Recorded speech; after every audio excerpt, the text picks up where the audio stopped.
Welcome to Maker Bell, where I make things that are usually not bells. I live in a 1,000 square foot, 2-bedroom apartment with 2 levels to it, and I'm still able to flip furniture out of it. It's definitely a lot more difficult than if I had a garage, but I'm going to be walking you through a week or two, showing how I do it and overcome some obstacles that this apartment gives me. I find furniture by looking on Facebook Marketplace, mainly over the weekend.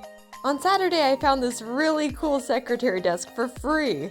So I quickly messaged the person for their address, and then my husband and I went to go pick it up. We have a decent sized SUV, so I'm able to flip small to medium sized pieces. Then someone posted a 6-drawer wooden dresser for only $20. They didn't list the dimensions for it, and it turned out to be way larger than I expected, but it somehow fit in our car. Here's the first floor of my apartment, and it's where I get everything prepped for painting and ready to go. It's also kind of like an office, cat habitat thing. We brought in the 2 dressers, and little Miss Nova loves sitting on top of the tall one. Look at how big it is, it's crazy. So today I need to get them all clean, and the big one is really clean actually, so it won't be too bad. This one, it isn't too bad on the outside, but if you open it up, oh! That's a problem that I'm gonna have to deal with today. First, I always take off all the hardware so that I can clean underneath it and clean the hardware separately. But the big dresser has a lot of stripped screws, so I'm not able to remove some of the handles. I was able to remove all but 4 of them off camera. Then I vacuum out the dressers to get most of the dust and crumbs out. This makes the next step, washing it with Dawn dish soap and water, a lot easier.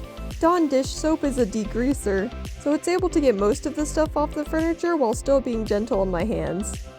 After the dressers are all clean, I use some Brasso on the drawer pulls that belong to the big wooden dresser. I use a rag to generally clean it, and then Q-tips to get in and clean the smaller parts. A toothbrush is also great at doing that, but make sure to not use the toothbrush for teeth brushing purposes after that. This stuff is magical! Look at the difference! I remove all the hinges and things on the secretary desk.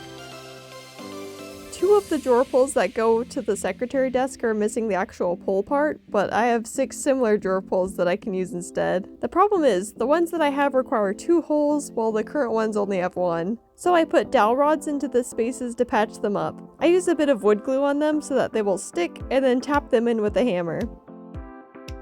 I use some wood filler to smooth over all the scratches and chips in the drawers.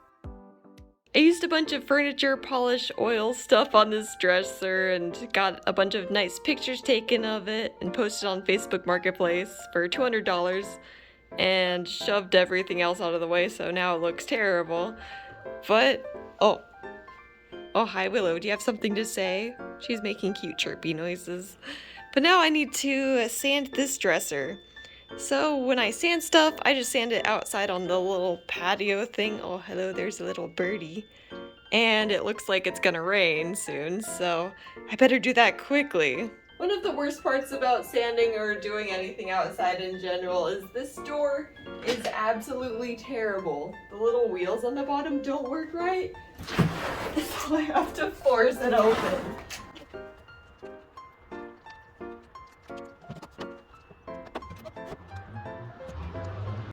I get all the drawers outside and start to sand. The surfaces are pretty rough because of all the wood filler, so I start with 80 grit sandpaper. And it started raining because of course it did. So I got all the things inside. They're a little soggy, but they'll be okay. Now that it's all rainy outside, I guess I'll start working in my upstairs room. So this is where I get the furniture all painted and ready to go. And these 2 pieces are all ready to go. I just gotta put the drawers back in. They're actually, all the paint is curing right now, so they're gonna wait another week and then I'll post them. And then I just need to film the ending part on this video. And this green dresser, I have a video on it. It's gonna hopefully be sold in 2 days. I have someone coming to look at it. And then these are 2 end tables. They're currently banished because, they have weird little sides on them. Here's an example. There's like a little hole right there. I don't know what to do with them right now, so they're in timeout. They're in furniture timeout right now. I keep all my paint over here. I've got some spray paint, lots of little 32-ounce or 30 ounce, I don't know, whatever they are, cans of paint. And then I also store a bunch of materials in these drawers. Here's the clean drawer, has paintbrushes and clean tools, and then this one has all the dirty things like sandpaper, glue, saws, and then a bunch of miscellaneous things because everything is messy. Got random knobs and stuff.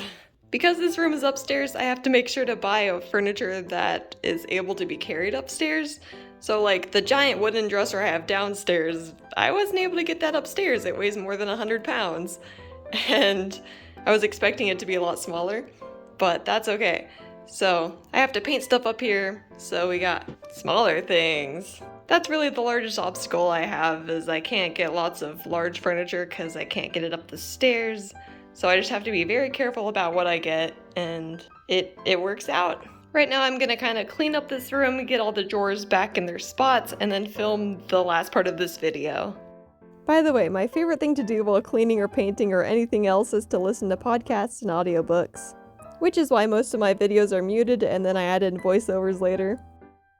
I put this dresser back together and there's totally little unpainted areas that I missed when I was painting it, but I don't have time to fix it before the next video comes out because I need to edit that today. So I'm just gonna pull the drawers out a little bit and pretend like it's fine.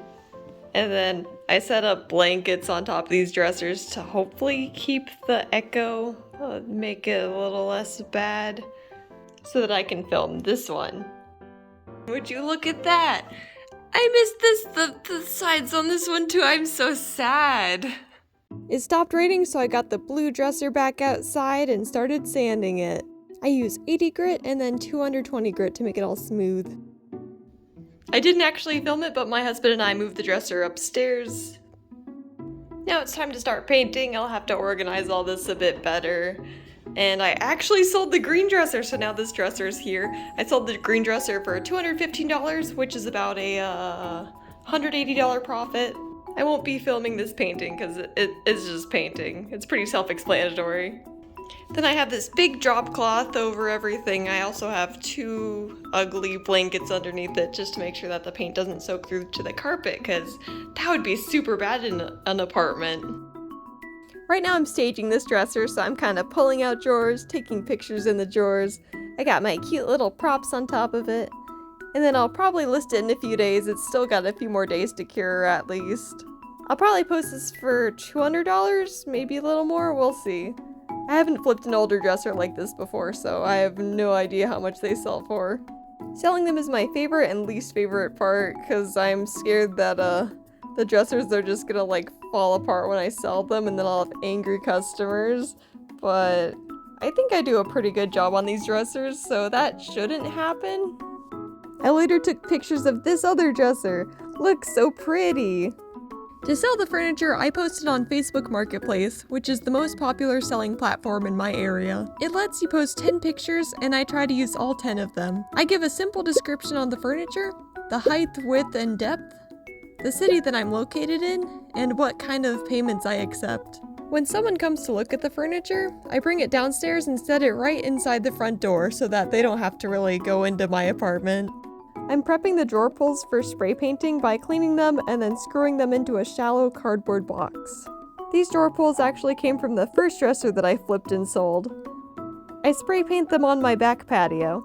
I use a metal specific primer, then gold spray paint, then a clear top coat. The spray paint has to be done within 50 to 90 degrees in order to dry correctly, and it's actually 60 degrees out, so I leave them outside. The temperature was below freezing a lot over the last few months, so I had to spray paint outside and then bring them inside right away. I put them inside our guest bathroom with the door closed and the fan on, and it actually worked pretty well. Here's me struggling to open the door once again.